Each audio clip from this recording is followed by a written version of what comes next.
Nah, begitu juga dengan salat tahajud. Ada ibadah yang dicontohkan oleh Rasulullah SAW berupa bangun di malam hari, dikenal dengan ibadah tahajud. Nah, Bapak Ibu, ibadah malam itu dalam bentuk salat dibagi ke dalam dua bagian. Ibadah malam dalam bentuk salat dibagi pada dua bagian. Satu, salat yang ditunaikan tanpa tidur terlebih dahulu. Salat yang ditunaikan tanpa tidur terlebih dahulu. Kalau malam itu bahasa Arabnya apa?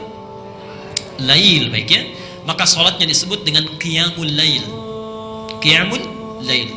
Kalau antum setelah Isya misalnya tidak tidur dulu, kemudian melakukan aktivitas membaca atau dan sebagainya, ya, maka salat misalnya pada saat itu tanpa tidur terlebih dahulu, salatnya disebut dengan qiyamul lail.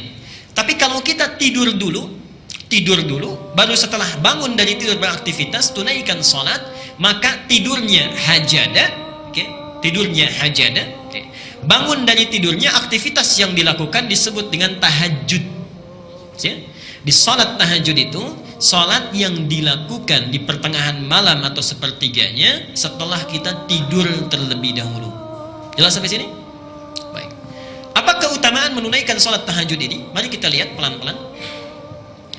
Pertama dibuka surah Al-Muzammil, surah keberapa? 73, keempatnya 74-nya Al-Mudaththir, 73 Al-Muzammil, 75-nya Al-Qiyamah. Ya, baik.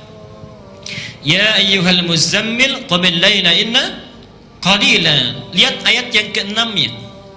Allah berfirman di situ, keutamaan salat tahajud, salat yang dilakukan di malam hari. Inna nasyi'atal laili hiya ashaddu wat'aw wa aqwamu qila. Kalau kita tunaikan salat di malam hari, misal terutama tahajud, walaupun hanya 2 rakaat saja, 4 rakaat saja misalnya, atau 6 rakaat saja, atau nanti kita lihat sunnah Nabi antara 11 sampai 13 rakaat, maka salat yang kita tunaikan akan jauh lebih khusyuk dibandingkan salat yang ditunaikan di siang hari. Saya ulangi ya. Kita teruskan dulu. Jadi itu alasan yang pertama kenapa bangun di malam hari, hati lebih khusyuk. Kalau sudah khusyuk, dekat dengan Allah. Kalau sudah dekat dengan Allah, berdoa pun meminta cepat dijawab. Ya. Jadi kalau antum bangun malam, ini kaitannya. Kata Allah lebih khusyuk bangunnya. Kalau sudah khusyuk, hati lebih dekat dengan Allah. Kalau sudah dekat dengan Allah, minta apapun pasti diberi. Sepanjang baik permintaannya. Kedua, kita teruskan. Keutamaan bangun di malam hari, ibadah tahajud, kata Al-Quran, itu memiliki 4 keutamaan. Tambahan yang tadi. Memiliki 4 keutamaan lain yang tidak akan pernah diberikan kepada orang yang tidak tahajud, bahkan sekhusyuk apapun sholat yang lainnya. Misal, antum sholat fardunya khusyuk luar biasa, tapi nggak tahajud, nggak akan dapat yang 4 ini. Apa itu? Dibuka di surat Al-Isra, surah ke-17, ayat 79 sampai dengan 81. Mari kita lihat surahnya. Wa minal laili fatahajjad bihi nafilatan laka. Pengantarnya ini, perhatikan Bu ya, Pak.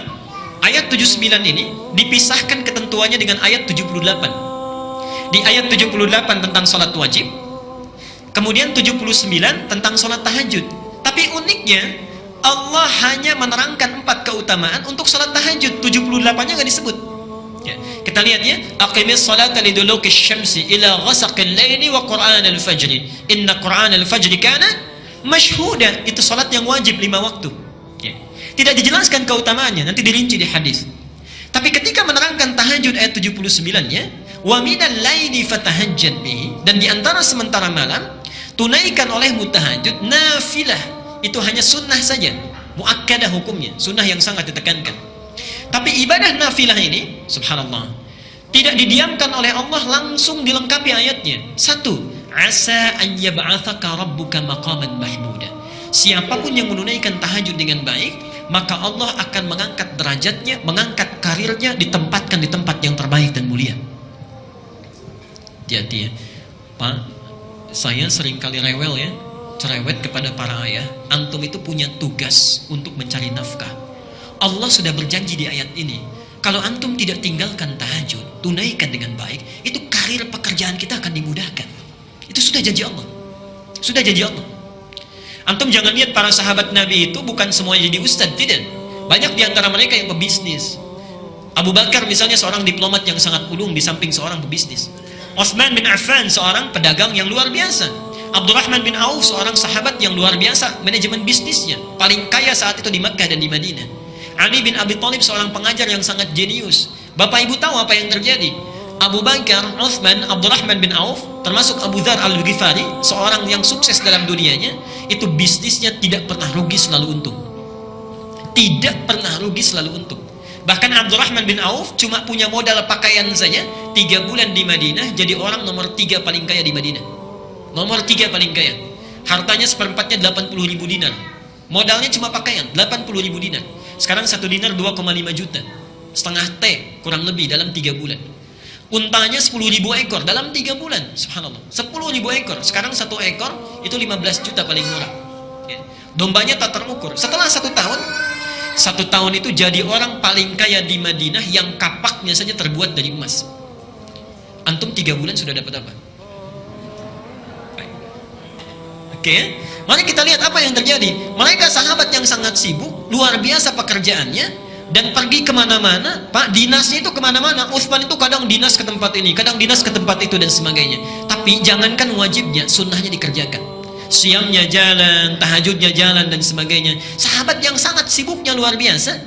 Bahkan diantara mereka disebut oleh Rasulullah akan masuk surga tanpa hisab, masih mau tahajud, masih mau menunaikan siam sunnah. Antum, saya, kita semua yang masih belum jelas nasibnya di akhirat, surganya belum jelas, tuh kan? Kemudian ibadahnya juga belum maksimal, dunianya belum tentu tercapai, maka lebih layak kita untuk semakin bersemangat dalam menunaikannya. Jadi pesan saya, kalau antum masih aktif bekerja dimanapun, jangan tinggalkan tahajud. Allah sudah berjanji.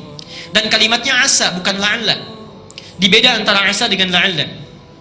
Kalau la'alla itu harus usaha keras dulu, sungguh-sungguh baru dikasih. Asa tidak. Asa selama kita ikhlas menunaikannya, sekalipun kuantitasnya mungkin sedikit, itu Allah langsung berikan. Allah langsung berikan.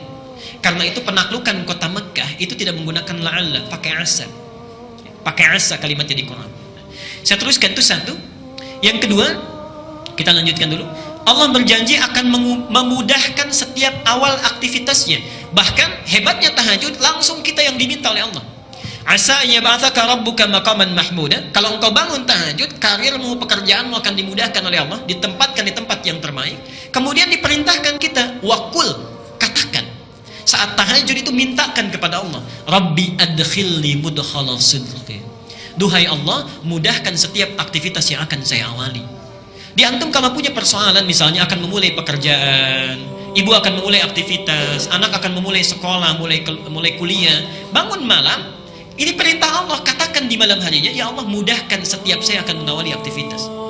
Janji Allah yang kedua, Allah akan mudahkan setiap aktivitas yang dia lakukan. Yang ketiga, Allah akan lepaskan, bebaskan dia dari segala kesulitan yang sedang dialami. Wa akhrijni mukhraja sidqin.